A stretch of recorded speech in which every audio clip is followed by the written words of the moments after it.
Hey, welcome to my channel. I post videos just like this every day. I hope you enjoy these 6 stories from Reddit and this music. Please like, subscribe, and comment your thoughts below. Enjoy. Am I the asshole for purposely gaining weight? My name is Steve, 32M, and I'm a guy who really enjoys food. I used to be pretty slim, but then I started eating out more frequently and drinking more alcohol. Before I knew it, I'd put on a ton of weight. As time passed, I kept eating more and more. My clothes became tighter and tighter until they were almost bursting at the seams. It felt amazing to see my waistline expand. Eventually, my friends started calling me fat, but I didn't care. I knew that I was beautiful no matter what anyone else thought. And besides, it felt really good to be the biggest guy in the room. I guess you could say I became addicted to food. Every morning I woke up thinking about my next meal, and every night I went to sleep fuller than before. As the pounds slowly crept onto my frame, I knew that I was becoming something special. Not everyone could look as amazing as I did, with my giant gut protruding from my tank top. I knew that I would eventually be known throughout the world for my massive girth, but until then I was content to just keep eating. After years of constant eating, I weighed in at over 280 pounds. I couldn't believe it when I saw the number on the scale, but I wasn't surprised. I'd worked hard for this, and I wouldn't change a thing. My face wasn't exactly attractive, but I figured it balanced out my giant gut. At least I looked unique. Here's where the asshole part might come in, and it's because it's become the center of attention wherever I go now. For example, eating dinner with my friends. I remember that we were sitting around talking and laughing when suddenly my stomach made an enormous noise. Everyone turned to look at me, and I realized that my belly had shifted and expanded because all of the pasta I've indulged, causing my jeans to split apart in my inner thighs and the button popping off. The group was shocked and a little bit horrified. They tried to help me fix my pants, but the damage was already done. My shirt had ridden up, exposing my giant gut and leaving me feeling incredibly vulnerable. I could feel the heat radiate from my cheeks. I quickly excused myself and ran to the bathroom, where I locked myself inside for several minutes. The next example had a family hangout at one of our elders' house. My extended family was there too. Some of them hadn't seen me in 8 years. That was definitely one of the most embarrassing moments of my life. I walked into the room and immediately caught the attention of everyone there. They all stopped talking and stared, Matsagape. I tried to ignore them and find a seat, but it was difficult. My stomach was huge and wobbled with each step. Eventually, I found an empty chair and sat down. The whole time I felt people's eyes on me, and I could hear them whispering behind their hands. Later on, during dinner, things got even worse. My uncle decided to tease me about my weight, which led to everyone else joining in. They kept poking and prodding my gut, making jokes about how much I must have eaten. Even now, years later, I still cringe when I think of that night. But somehow, despite everything, my love of food remains unchanged. And now, here I am, bigger than I was then. If you're wondering if it's affected my dating life, do I have a story for you? Let's just say that was an experience I'd rather forget. As soon as the waiter brought out the dessert menu, I started fantasizing about all the different items available. Of course, I couldn't possibly choose just one thing, so I ordered 3 different desserts. One by one, they arrived, and I devoured every last bite. Before long, my shirt had split open, revealing my massive stomach underneath. My date's face turned red with embarrassment, and she quickly paid the check. We left the restaurant without saying another word to each other. Looking back on it now, I realized that I shouldn't have been surprised by how things turned out. I mean, who goes on a date and orders 3 different desserts? I guess you could call me the ultimate glutton. I went to see my doctor a few months ago, and she told me that my weight gain had become a serious concern. She warned me that if I didn't start taking steps to improve my health, I could end up developing diabetes or having a stroke. I was shocked to hear her say that, but ultimately I knew she was right. From that moment on, I made a conscious effort to eat less and move more. It hasn't been easy. Sometimes I miss the taste of fatty foods or sweets. At those times, I try to remind myself why I'm doing it, for my own health and well-being. After my doctor's appointment, I decided to give intermittent fasting a shot. It worked wonders at first. I was able to drop 60 pounds in no time flat. Then something strange happened. No matter what I did, I couldn't seem to keep the weight off.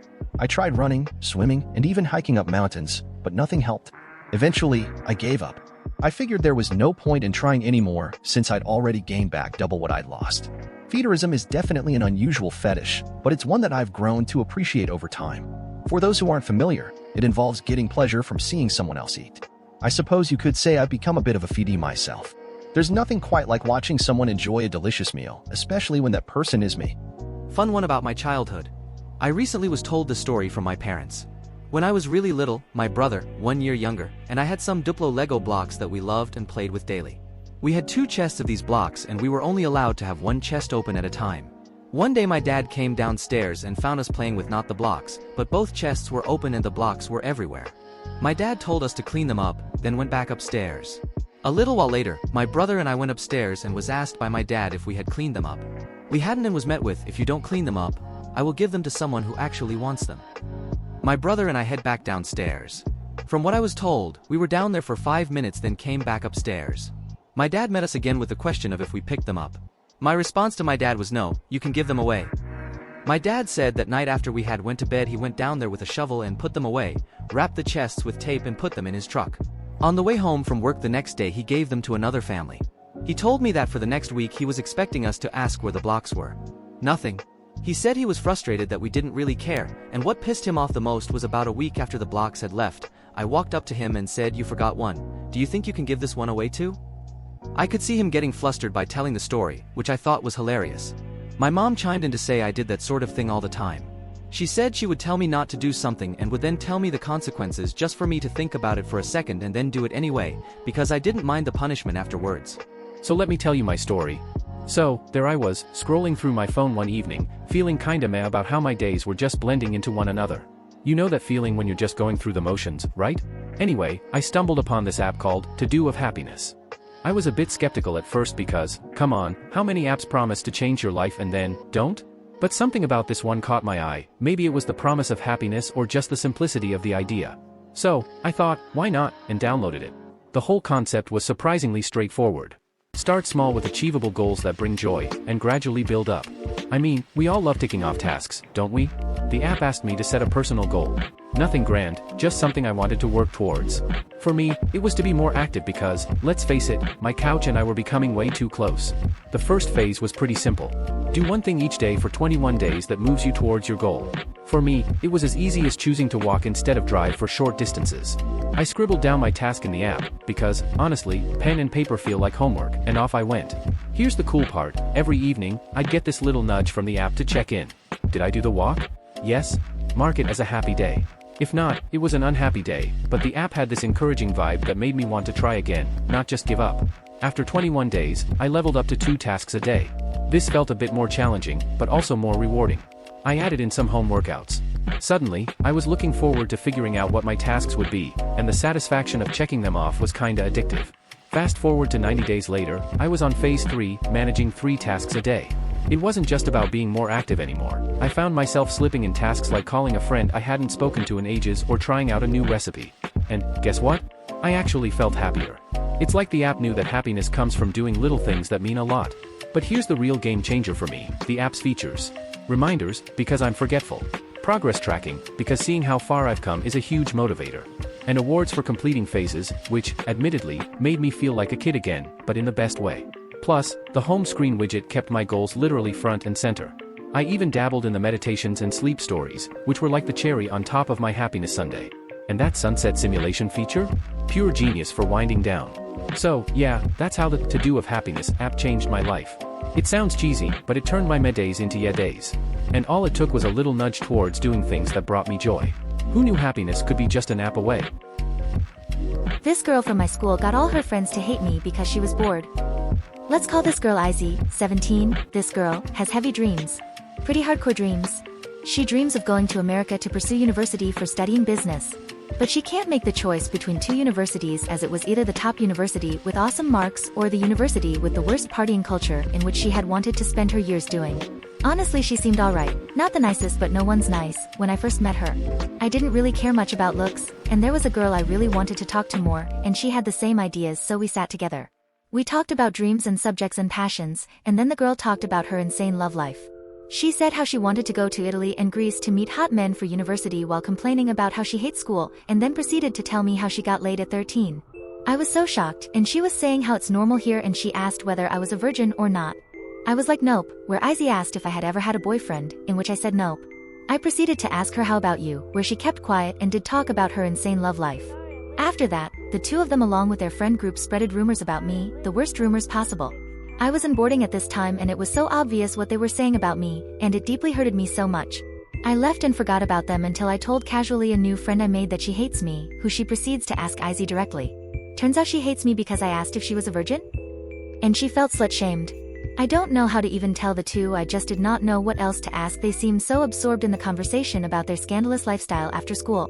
I never really slut-shamed them either, because if you want to have that lifestyle, go for it.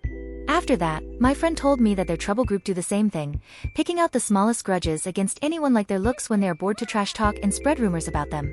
I always find it so funny that these excuses they give to justify their bullying somehow work with the teachers.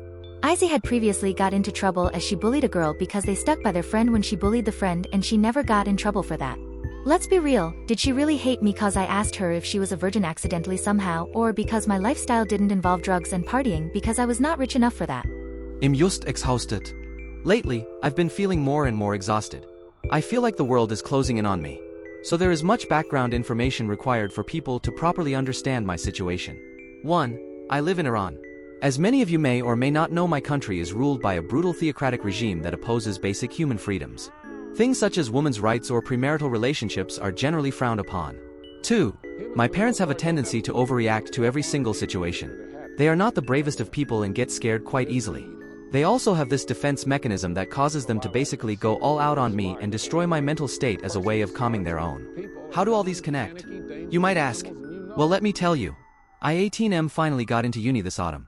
This was the first time I had been in an educational environment that didn't consist of solely men. This was quite exciting to me, and over the course of the last term, I managed to find my first ever girlfriend. This was quite big for me. My parents, though, on the other hand, were always on guard when anything related to her was mentioned. They didn't outright condemn me for having a girlfriend, but they sure as hell weren't happy about it. Well, a few months ago, we made the stupid decision of going around the back of the university building in order to sit on the grass. While there she lay her head on my lap as we sat on the ground. After a few minutes, we were approached by university security staff that ordered us to not sit there and to go visit the head of security the following day. After that day, hell broke out. We were called into the office of the guy multiple times and were basically interrogated because what we had done was seen as inappropriate. Fast forward 2 months. We get to the present day. They called our families and told them what we had done.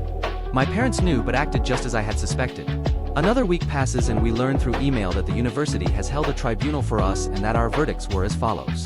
Her, strong condemnation of her behavior and a record in her background. Me, 1-term suspension from the university dormitories. My family can't afford to really rent a house for me, and it isn't really sensible to rent a house for 3 to 4 months.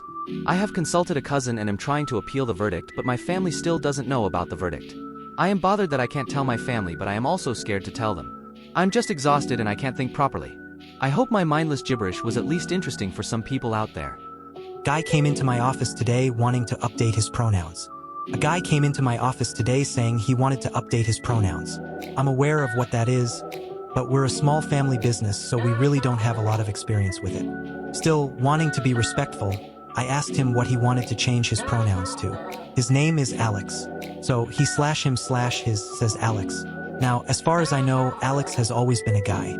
I look at him trying to wrap my head around that and around what it is that he wants, thinking, Jesus, maybe Alex was a woman. Alex as in Alexander, not Alexander, and I've just never freaking noticed, but trying not to look like I'm doubting anything. I mean, who am I to know what Alex feels that Alex is? I get the same corporate memos as everybody else, so I know that everything's fluid these days. Well, what do you want that to look like in practice? I ask, hoping that clears things up. I don't know yet, says Alex. I'm still coming to grips with it myself. What were you before? I ask, then hearing how bad that sounds, add, your pronouns, a man, says Alex. He /him/his. Freaking hell, I think. They make it sound so easy in the memos. But here I am faced with it in real life and I don't understand a thing. At least the gay and lesbian stuff I get. I say, so you want HR to add the new pronouns to your company profile, maybe print them on your business card, update your email signature. I know I'm clutching at straws, but honestly I'm trying my best. I can update my email signature myself, says Alex. Of course. Besides, I believe this will be a little more involved than that. 100%, I say. You should know that we're all behind you. Your struggle is our struggle. We're family here. It must not be easy to... Not easy at all, says Alex. I nod. I haven't even told my family yet, although, given the circumstances, I suspect my parents must have always known. Coming out of the closet is hard, I say. Not that I've done it. In theory, is it still called coming out of the closet when you're... I don't think so, says Alex. Sorry, I say. No, it's fine. By the way, do we have a DEI champion here? In my head, I'd always pronounced it DEI. No, I say. I'd like to be considered for the position, says Alex. and hands me a resume. I look at it to avoid looking at him. Alexander, Day, he/him, his. I think. When I look back up, Alex is 100 feet tall, dressed in flowing robes and illuminated by 1,000 suns. I'm sorry, he says. I wasn't planning on it, but I think I'm gonna smite you now. And in his hand appears a freaking thunderbolt. If you enjoyed these stories, don't forget to like, subscribe, and comment your favorite story below. Thanks for watching.